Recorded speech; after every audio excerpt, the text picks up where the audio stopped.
ஓம் cream ஆதித்யாயச சோமாய மங்களாய புதாயஜ குரு சுக்ர சனிப்பியச்ச ராகவே கேதவே நமக.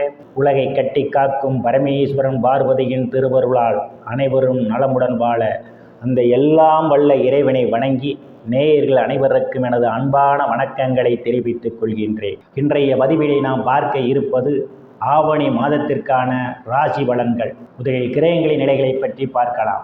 ஆவணி மாதம் 1ஆம் தேதி வாக்கிய பஞ்சாங்கத்தின்படி கிரகங்களுடைய நிலைகள். மிதுன ராசியிலே குரு பகவானும் சுக்கிர பகவானும் பயணம் செய்து கொண்டிருக்கிறார்கள். கடக ராசியிலே புதன் பகவான் பயணம் செய்து கொண்டிருக்கிறார். சிம்ம ராசியிலே சூரிய பகவானும் கேது பகவானும் பயணம் செய்து கொண்டிருக்கிறார்கள். கன்னி ராசியிலே செவ்வாய் பகவான் பயணம் செய்து கொண்டிருக்கிறார். கும்ப ராசியிலே சனி பகவானும் ராகு பகவானும் பயணம் செய்து கொண்டிருக்கிறார்கள். இம்மாதம் 3 கிரகங்கள் இடப்பெயர்ச்சி ஆகின்றன. ஆவணி மாதம் 5ஆம் தேதி மிதுன ராசியில் பயணம் செய்து கொண்டிருக்கின்ற சுக்கிர பகவான் கடக ராசிக்கு இடப்பெயர்ச்சி ஆகிறார். அவர் மீண்டும் கடக ராசியிலிருந்து ஆவணி மாதம் 30ஆம் தேதி சிம்ம ராசிக்கு இடப்பெயர்ச்சி ஆகிறார். கடக ராசியிலே பயணம் செய்து கொண்டிருக்கின்ற புதன் பகவான் ஆவணி மாதம் 9ஆம் தேதி சிம்ம ராசிக்கு இடப்பெயர்ச்சி ஆகிறார். அவர் மீண்டும் சிம்ம ராசியிலிருந்து ஆவணி மாதம் 26ஆம் தேதி கன்னி ராசிக்கு இடப்பெயர்ச்சி ஆகிறார். துலாம் ராசியிலே பயணம் செய்து கொண்டிருக்கின்ற செவ்வாய் பகவான் ஆவணி மாதம் 29ஆம் தேதி துலாம் ராசிக்கு இடப்பெயர்ச்சி ஆகிறார். நான் கூறக்கூடிய பலன்கள் அனைத்தும் வாக்கிய பஞ்சாங்கத்தின்படி கோச்சார ரீதியான உலக மக்கள் அனைவருக்குமான பொது பலன்கள். உங்களுடைய சுய சாதகத்தில் கிரகங்கள் இருந்த நிலைமையும் தற்போது நடக்கக்கூடிய தசாபுத்தியின் கணக்கில் எடுத்துக்கொண்டு பலன்கள் எடுக்கும்போதுதான் துல்லியமான பலன்களை எடுக்க முடியும். உங்களுக்கு துல்லியமான பலன்கள் நீங்கள் தெரிந்து கொள்ள விரும்பினால் உங்களுடைய பெயர், பிறந்த தேதி, பிறந்த நேரம், பிறந்த ஊர் ஆகியவற்றை எனது வாட்ஸ்அப் எண்ணிற்கு அனுப்பி வைத்து பலன்களை தெரிந்து கொள்ளலாம், உரிய கட்டணம் செலுத்தி. வாருங்கள், ராசிக்குள் போகலாம். தனுசு ராசி. ராசியில எந்தவித கிரகங்களும் இல்லை. ராசிநாதன் குரு பகவான் ராசியை பார்வையிடுவதால் பெயர் புகழ் அந்தஸ்திலிருந்து சந்தோஷம் நிலவக்கூடிய மாதமாகவே இந்த ஆவணி மாதம் அமைய காத்து கொண்டிருக்கின்றது தனுசு ராசிக்காரர்களுக்கு. தனங்குடும்ப வாக்குஸ்தானத்திலே எந்தவித கிரகங்களும் இல்லை. தனங்குடும்ப வாக்குஸ்தானத்தை சுக்கிர பகவான் இம்மாதம் 5ஆம் தேதியிலிருந்து பார்வையிடுவதாலும் தனங்குடும்ப வாக்குஸ்தானாதிபதி தைரிய வீரியஸ்தானத்திலே பயணம் செய்து கொண்டிருக்கிறார். அதாவது தனங்குடும்ப வாக்குஸ்தானத்திற்கு தனங்குடும்ப வாக்குஸ்தானத்திலே பயணம் செய்வதால் பொருளாதாரம் மேம்படக்கூடிய மாதமாகவே இந்த மாதம் அமைய காத்து கொண்டிருக்கின்றது தனுசு ராசிக்காரர்களுக்கு. நீங்கள் எதிர்பார்த்து கொண்டிருந்த இடங்களிலிருந்தெல்லாம் பண வரவுகள் தாராளமாக கிடைக்கும். தங்கம், வெள்ளி, ஆடை, ஆபரணங்கள் வாங்க நினைப்பவர்கள் ஆசைகளெல்லாம் முழுமையாக பூர்த்தியாகும். உங்களுடைய சாதுரியமான பேச்சு திறமையால் எதையும் எளிதில் சாதித்து விடுவீர்கள். உங்களை சுற்றி உள்ளவர்களெல்லாம் உங்கள் பேச்சுக்கு மதிப்பும் மரியாதையும் கொடுப்பார்கள். குடும்ப உறுப்பினர்களிடையே ஒற்றுமை நிலவக்கூடிய மாதமாகவே இந்த மாதம் உங்களுக்கு அமைய காத்து கொண்டிருக்கின்றது. தைரிய வீரியஸ்தானத்திலே சனி பகவான் ஆட்சி பலத்தோடு பயணம் செய்து கொண்டிருப்பதாலும் அவருடன் இணைந்து ராகு பகவானும் பயணம் செய்து கொண்டிருப்பதால் தைரியமாக எதிரிகளை வெல்லக்கூடிய ஆற்றல் உங்களுக்கு உண்டு. எந்த ஒரு செயல் செய்வதாக இருந்தாலும் அதை தைரியமாக எதிர்கொள்வீர்கள். அடுத்தவர் முடியாது என்று ஒதுக்கி வைத்த பணியை கூட நீங்கள் எளிமையாக செய்து முடிப்பீர்கள். இளைய சகோதர சகோதரிகள் மூலமாக உங்களுக்கு அனுகூலமான பலன்கள் உண்டு. அவர்களால் ஆதாயம் உண்டு.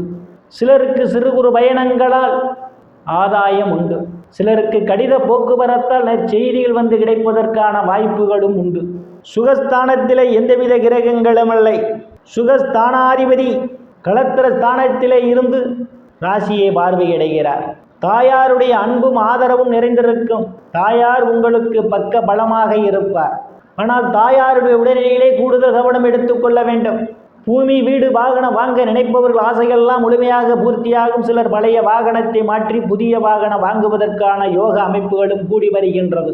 உறவினர்களால் இதுவரை இருந்து வந்த மனக்கசப்புகள் எல்லாம் மாறி நல்ல நட்புணர்வு ஏற்படும். புத்திரஸ்தானத்திலே எந்தவித கிரகங்களும் இல்லை. புத்திரஸ்தானத்தை சனி பகவான் பார்வையிடுவதால் குழந்தைகள் விஷயத்தில் எச்சரிக்கை தேவை. சிலருக்கு சில குழந்தைகள் உங்கள் பேச்சை கேட்க மாட்டார்கள். அவர்களுடன் அனுசரித்து போனால் உங்களுக்கு மிகவும் சிறப்பாக இருக்கும். ருணரோக சத்துரு ஸ்தானத்திலே எந்தவித கிரகங்களும் இல்லை. ருணரோக சத்துரு ஸ்தானாதிபதி சுக்கிர பகவான் இம்மாதம் 5ஆம் தேதியிலிருந்து அஷ்டமஸ்தானத்திலே பயணம் செய்வதால் வங்கி மற்றும் நிதி நிறுவனங்களில் கடனுக்காக விண்ணப்பித்திருந்தால் உங்களுக்கு எளிய முறையில் கடன் கிடைக்கும். சிலர் பழைய கடனை அடைத்து புதிய கடன் வாங்குவீர்கள். களத்திர ஸ்தானத்திலே குரு பகவான் பயணம் செய்து கொண்டிருப்பதால் திருமண வயதுடைய ஆண் பெண் இருபாலருக்கும் இதுவரை இருந்து வந்த திருமண தடைகளெல்லாம் விலகுவதற்கான வாய்ப்புகள் உண்டு. கணவன் மனைவி இடையே ஒரு அந்யோன்யம் நிகழும். வேலை விஷயமாகவும் கருத்து வேறுபாடு காரணமாகவும் பிரிந்த தம்பதிகளெல்லாம் ஒன்று சேர்வதற்கான ஒரு சூழலும் உண்டு. பங்காளிகளுடன் இதுவரை இருந்து வந்த பிரச்சனைகள் தீர்ந்து பங்காளிகளுடன் நல்ல நட்புணர்வு ஏற்படும்.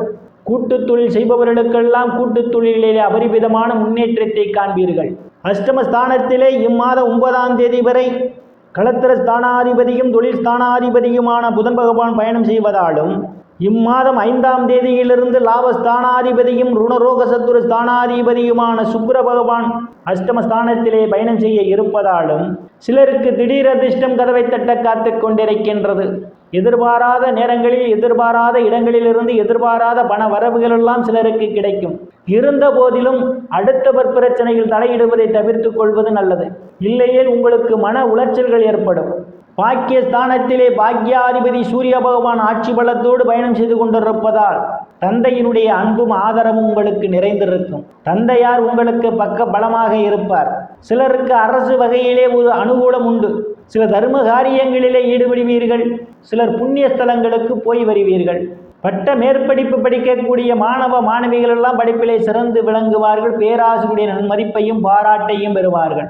சிலருக்கு முன்பின் தெரியாதவர்களெல்லாம் உதவிக்கரம் நீட்டுவார்கள். அந்நிய மதத்தினரால் அனுகூலமான பலன்கள் சிலருக்கு உண்டு. தொழில் ஸ்தானத்திலே விரயஸ்தானாதிபதியும் பூர்வ புண்ணிய ஸ்தானாதிபதியுமான செவ்வாய் பகவான் பயணம் செய்து கொண்டிருப்பதால் வேலை தேடுபவர்களுக்கெல்லாம் கூடுதல் முயற்சிக்கு பிறகு வேலை கிடைப்பதற்கான ஒரு சூழல் உண்டு. ஏற்கனவே பணியில் இருப்பவர்கள் இடமாறுதலுக்காக முயற்சி செய்து கொண்டிருந்தால் கடுமையான போட்டிகள் உங்களுக்கு நிலவும். பொறுமையை கையாள்வதே மிகவும் நல்லது. அரசியல்வாதிகளுக்கு அரசியலிலே கூடுதல் முயற்சிக்கு பிறகு உயர் பொறுப்புகள் தேடி வரும். லாபஸ்தானத்திலே எந்தவித கிரகங்களும் இல்லை. லாபஸ்தானத்தை குரு பகவான் பார்வையிடுவதால் மூத்த சகோதர சகோதரிகள் மூலமாக சிலருக்கு அனுகூலமான பலன்கள் உண்டு. அவர்களால் நீங்கள் பொருளாதாரத்தில் மேன்மையடைவீர்கள். நண்பர்களெல்லாம் உங்களுக்கு பக்க பலமாக இருப்பார்கள். நீங்கள் செய்யக்கூடிய தொழிலிலே இரட்டிப்பான வருவாயை காண முடியும். விரயஸ்தானத்திலே எந்தவித கிரகங்களும் இல்லை. விரயஸ்தானத்தை சனி பகவான் பார்வையிடுவதால் தேவையில்லாமல் அவ்வப்போது செலவுகள் ஏற்படுவதற்கான ஒரு சூழலும் உண்டு. வெளிநாடு செல்வதற்காக முயற்சி செய்து கொண்டிருப்பவர்களுக்கு வெளிநாடு செல்வதற்கான வாய்ப்புகளும் தேடி வரும். நேயர்கள் அனைவரும் இறைவனுடைய திருவருளால் அனைத்து செல்வச் செழிப்பும் பெற்று சிறப்புடன் வாழ அந்த எல்லாம் வல்ல இறைவனை வணங்கி நேயர்களை மீண்டும் அடுத்த பதிவில் சந்திக்கும் வரை விடைபெறுவது ஜோதிடர் எஸ் ராமன். நன்றி, வணக்கம்.